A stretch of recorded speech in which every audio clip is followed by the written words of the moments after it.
All right, Joe, when you're ready. All right. So we'll get into this, and I have a tendency to speed through some things or go pretty quickly. But what I'd like to do is just share a few different things, and what we'll see is probably at least one or two of these will be a nice takeaway. I kind of subtitled this "Small Gains for Free." So when we look at success in volleyball, of course, we see that the most dominant determinant factor, whether you win or lose, is your fundamental skill execution. Whoever serves better, whoever passes better, whoever attacks better, that's the dominant factor, whether you win or lose. But tweaking your rotations or finding better matchups, they can be small gains. And finding those small gains is often a faster, small addition than the long gains that it takes to get better at fundamental skills. So you'll never stop working at your fundamental skills. You're always going to need to improve those, and they're always going to be the dominant factor in your winning and losing. But if it's Friday and you play Saturday, you're likely not going to drastically upgrade the skill of your servers and passers.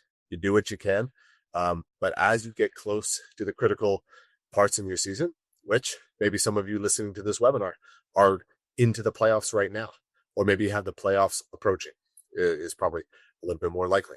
So maybe here's some small gains that you can have for free or in a compressed time frame. So we're going to look at how to align your rotations based off your own strengths, and then also how you can align those rotations against your opponent's strengths and weaknesses. So in order to do that, what is my best rotation? And what I've presented here is basically a way that you can assess that. So if you have the side out percentage plus your breakpoint percentage, some people call this point scoring percentage, especially you old school folks who maybe played in the pre-rally scoring era where you had a side out and then you had a point score with your serve. I think the more common international terminology is break point. So side out percentage is how often you won the point when you were receiving serve. Break point is how often you won the point when you served in that rotation. So if you could add those two percentages up, basically they're going to be either under 100 or over 100. If you're over 100, that means you're kind of winning that rotation. You are scoring more points considering the reception and the serve than your opponents are. If you're under 100, you're negative in that rotation. They're scoring more points than you. So the easy thing to think about is when you're serving. So say you're serving in one, how many points on average do you get off that server's serve? And then when you do lose a point, and then you have to side out on that rotation, how many points on average do you give up? So you can see there, here's some examples. So say you, when your setter's in one, you have a breakpoint percentage of 42%. That would also mean the other team is siding out at 58%. So you get like 0.42 points every time you serve. And then you have 60% side out. 60 plus 42 is 102 or 1.02 if we're talking about that kind of probability. Now, here's something to remember. When you start the match with receive, you serve in the next rotation. So you see I have serving some and receiving some. So when you start the match in receive, it's not that server and thus that rotation's break points that you have to add up. It's the next rotation. And this is critical because I see a lot of teams that they serve and receive in the same rotation. And if part of the reason that you choose to start the match in a particular rotation is because of the strength of that server, but you start with receive, that server is not your last server. So that's why some teams back up the rotation, et cetera, et cetera. So why is this important? Is there any magic to starting the match up 0-1 or being up 3-2 or something like that? No, there's no magic to that, maybe other than some sort of psychological victory. But the difference is, and can we go to the next slide? And actually go to the next one. I'll come back to this one. Sorry, one more. One more. I want to do this in slightly different order. So yeah, there we go. Okay. I want to be able to go through some of this faster. So Here's why this matters. Generally speaking, when we rotate around to our rotations, you generally get through all of your rotations 2 times. This is in a close match. If it's a 25-14 blowout, this won't happen. But again, then this doesn't really matter. We're talking about little gains that we can help to win a close set of volleyball. Okay, so I'm using the Big Ten for an example, using collegiate volleyball, and I can share how this is a little bit different, for example, in high school volleyball.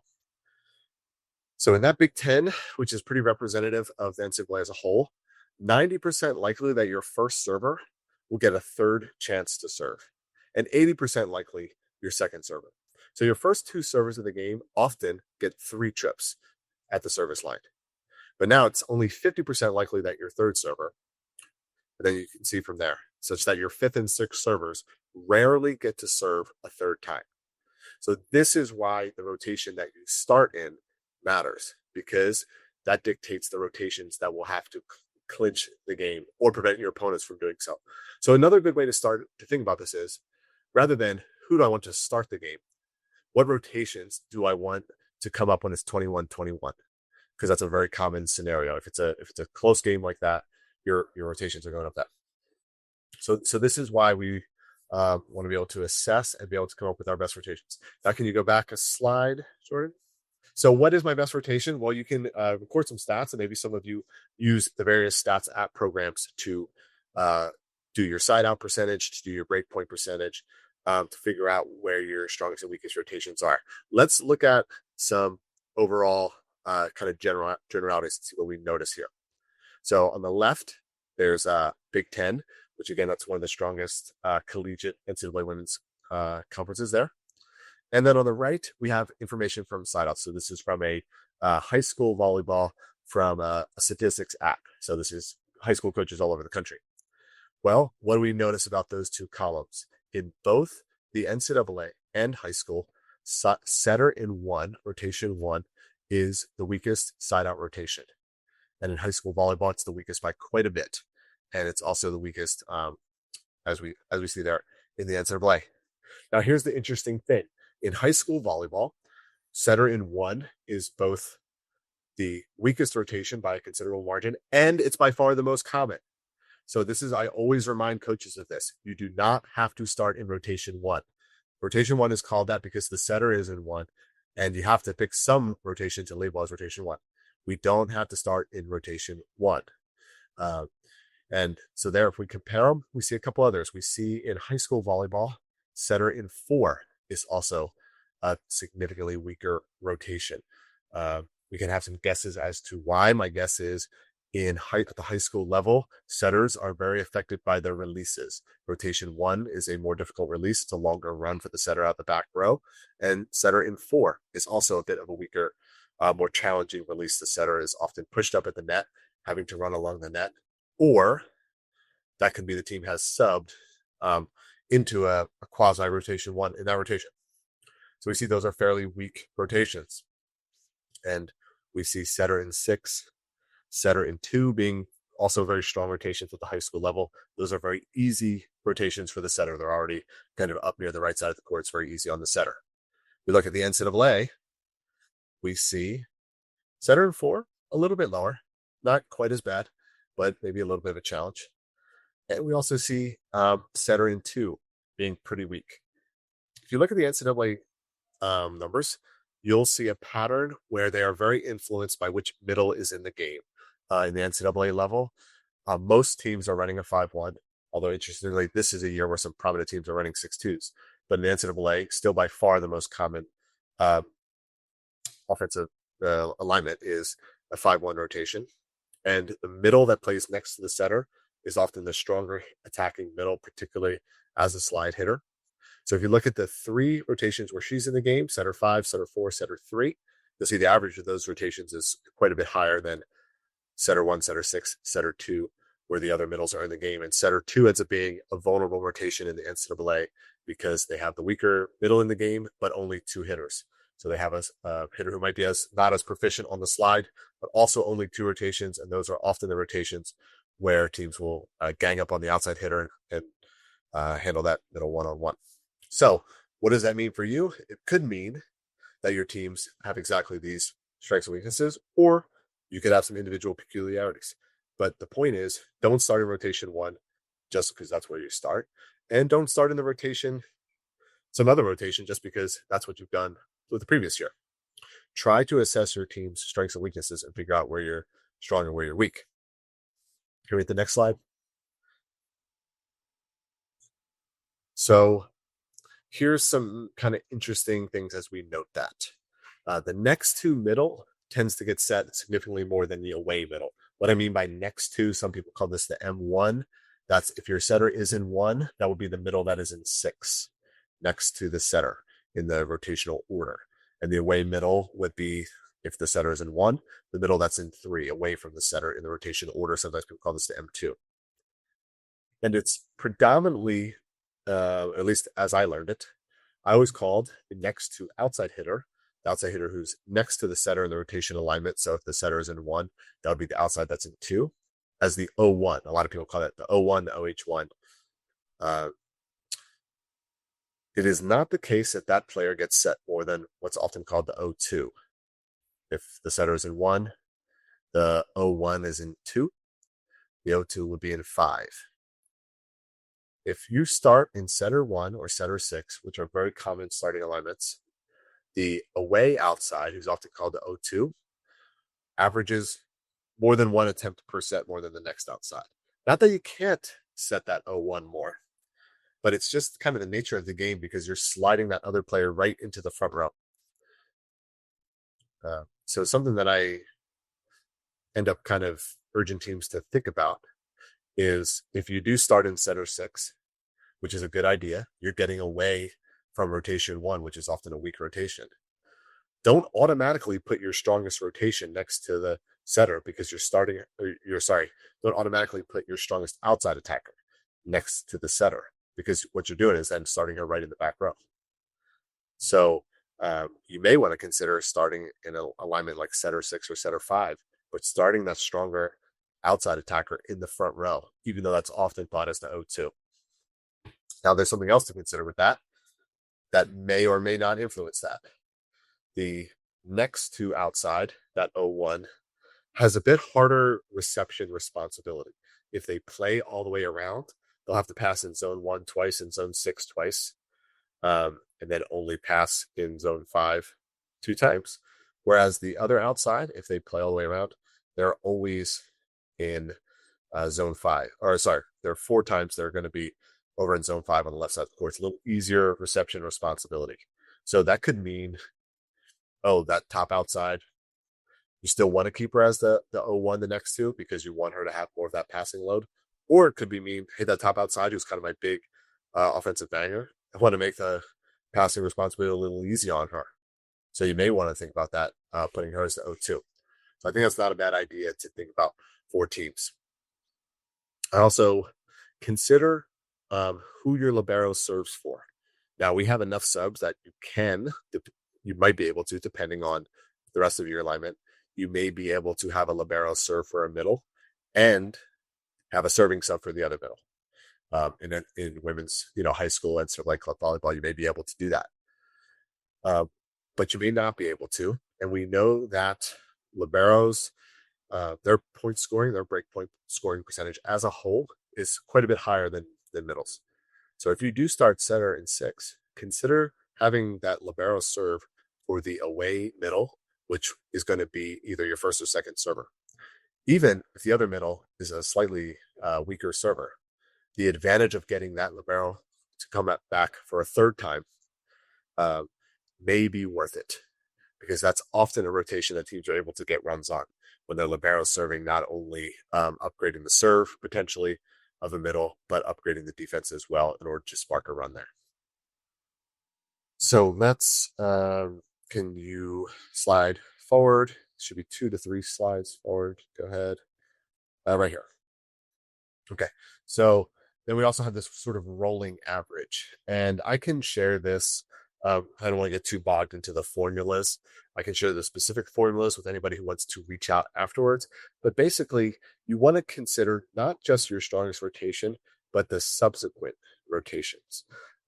So for example, rotation 1 in this hypothetical team wouldn't be a bad rotation to start with serving, but it might not have the best stack of rotations. Whereas for this hypothetical team, you see that the serving rolling and the receiving rolling is considering not just that rotation, but the next couple of rotations. So we're trying to think, can I stack my 2 to 3 best rotations at the front of the game, because we know it's 90% likely you'll repeat that first one and 80% likely to repeat the second one, 50% likely to repeat the third one. So those first 2 rotations especially have a high premium on not just what my best rotation is, but my best 2 to start out. Can you go to the next one? All right, so here's another little small game for free. Choose receive, especially if we're talking collegiate volleyball or strong high school juniors volleyball. I'll talk more about that in a second. So just a sample that I pulled, I looked at all the sets as a study in the 2019 Women's NCAA Championship. 56% of the sets were won by the team that chose receive. That's probably a slight aberration on the high side, but still 56%. Even in the Men's Nation League, which I think was a bit of maybe an aberration on the downside, 52%. So I've never seen a large sample side where the receiving team wasn't at least slightly over half likely to win. Now, this could be different at the high school level. And the way that I like to determine that is if you have a server whose breakpoint percentage, that's how often they score when they serve, is higher than the typical side-out percentage level. So at the NCAA level, this is unlikely. Typical side-out at the NCAA, about 55%. There's very few, if any, servers at a strong NCAA level that will break point 55%. That means opponents side out 45% against them.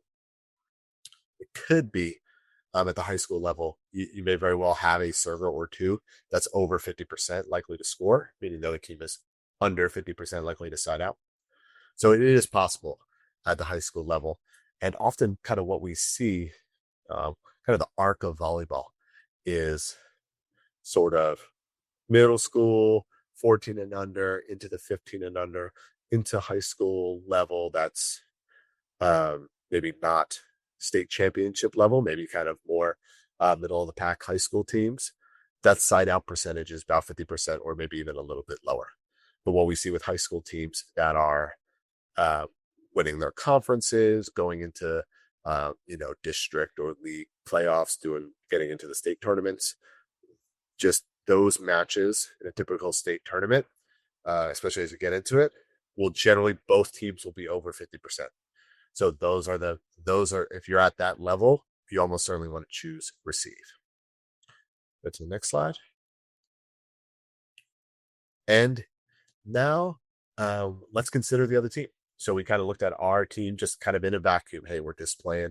We don't know anything about the opponent. So we just want to stack our best rotation. So that might be starting with the setter in 6, and your stronger outside in the front row might be starting with the setter in 3, with your strong outside and your strongest middle right in the front row. So we shared some things about that, but you can kind of make that decision.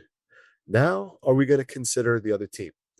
You might want to, especially if your best rotations don't stack up necessarily neatly against each other. So this was actually a very relevant for us in the 2014 World Championships when I was with the USA Women's National Team. That was our 2 best scoring rotations, where when the setter was in 6 and the setter was in 3, our 2 outsides for the most of that run were Jordan Larson and Kim Hill, both very, very effective servers. And those were also very good side-out rotations for us. So in those cases where our 2 best rotations, both actually side-out and scoring, were opposite each other in the rotation, that meant there was not a clear in a vacuum case for what rotation we should start in. So in that particular tournament, that run, we played quite a lot of matchups because there was not a clear strength for us. So here's some matchups that you might want to consider. Siding out against their best server. And I like setter in 6 and setter in 3. So here's why. Those put in a typical rotation alignment, often put your libero passing in zone 6. One of the worst feelings when they have a dominant server is when your libero is stuck over there receiving in zone 1, and they're just peppering that 5-6 seam against your two non-libero passers. And there's just kind of nothing you can do to get your best receiver to do anything against that server. So if they have a really dominant server, I really like if I can get setter in 6 or setter in 3. And since we're talking women's volleyball, quite a lot of you might run a passing sub, a back row passer for your opposite when she gets to the back row. If that's the case, setter in 4 can also have a little bit of this flavor, because generally that front row outside is stepping out of serve receive, and then your libero is going to step into the middle with your sort of opposite DS there in 1. Now we talked about how setter in 4 has a little bit of a longer run, so that's something that you want to maybe take on a case by case basis, because that can be a more challenging setter release, which can be make it hard if you're playing against a server who might get you out of system. And now, kind of on the flip side, your best servers against setter 4, setter 2, and setter 1. We know that setter 1 and setter 4 can be rotations that are vulnerable to a run. And we also saw, not as much in the high school level, but definitely at the NCAA level, where setter and 2 can be a low side out, and therefore a rotation susceptible to going on a run against. So I'd like to have my best servers against one of those rotations, because, and again, depending on how they handle setter 4, so that can be very different in the NCAA versus at the high school level, because I'd love to have, now setter in 1, the libero is passing in zone 6, but we know setter 1 is a challenging side out rotation, especially if they don't like to set that opposite on the outside. So that's some kind of potential things. But again, I love it if I have my best server or best server or 2 going up when their libero's over there passing in zone 1. And then again, we can just go pepper their other passers. And now something I want you guys to notice is my first 2 most important matchup considerations have to do with serving and passing. And I don't know if it's just me or kind of the way that I kind of was taught growing up for a while. I always thought matchups was, okay, we got to have our best blocker against their best attacker, or our best attacker against their small blocker. But certain rotations, the serve pass game is actually more predictable than the attacking and blocking game, because you can give your server a serving target. You can have a very concrete plan, where sometimes on the attacking and blocking, things can be a little more chaotic in transition, etc. So those are still things that we look at. Hey, how do I get my best attacker matched up? How do I get my best blocker matched up? But think about matchups that will allow you to get on a service run. Again, hey, I have a server where if I can give her, first of all, I'm aligning my rotations. So maybe I get her 3 chances to get up to the service line. And if all 3 of those chances can be against a bit of a weaker rotation, man, she might have a chance to go on that 4 or 5 point run, which can end the game. I like to kind of write out a matchup calculator. I can share something. Again, also don't get bogged on it now. If anybody wants to email me or reach out, I mean, I just have a very simple Excel spreadsheet that, hey, if our rotation 2 is matched up against the rotation 3, this is what the other matchups that we'll get. This is how we can have so and such and such outside against their setter, and so on and so forth. So it doesn't have to be exactly like I wrote it out there, but I find that handy if going into a set 4 or set 5. If the other team, if it's kind of going back and forth and the other team has changed their rotations, that will allow you to adjust on the fly. We go to the next slide. And so this is kind of a combination of that. Hey, so when do I want to kind of try to get the best matchups? When do I want to play to your strengths? I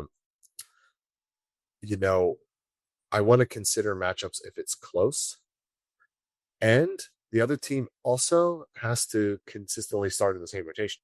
So if I'm watching a few of the matches from the other team that I'm about to play, and they start the match in a different rotation every time, then I can't try to get a matchup, because I don't even know where they're going to start. But you'll play some teams, for example, that always start in rotation 1, or maybe they always start with the setter in 6. Those are very common. Okay, then you can potentially play to a matchup. Now, I can't play to a matchup if that also means maximizing my weakest rotations. So in this one, just this hypothetical team that I made up, starting with the setter in 5 was their weakest rotation. So I can't play that as a matchup. But if it's debating between 2 other ones that are pretty good options, that's when I can go to play for a matchup. Next slide. There we go. So thank you, everyone. I sped through that pretty quickly to hope to maximize the opportunity for Q&A.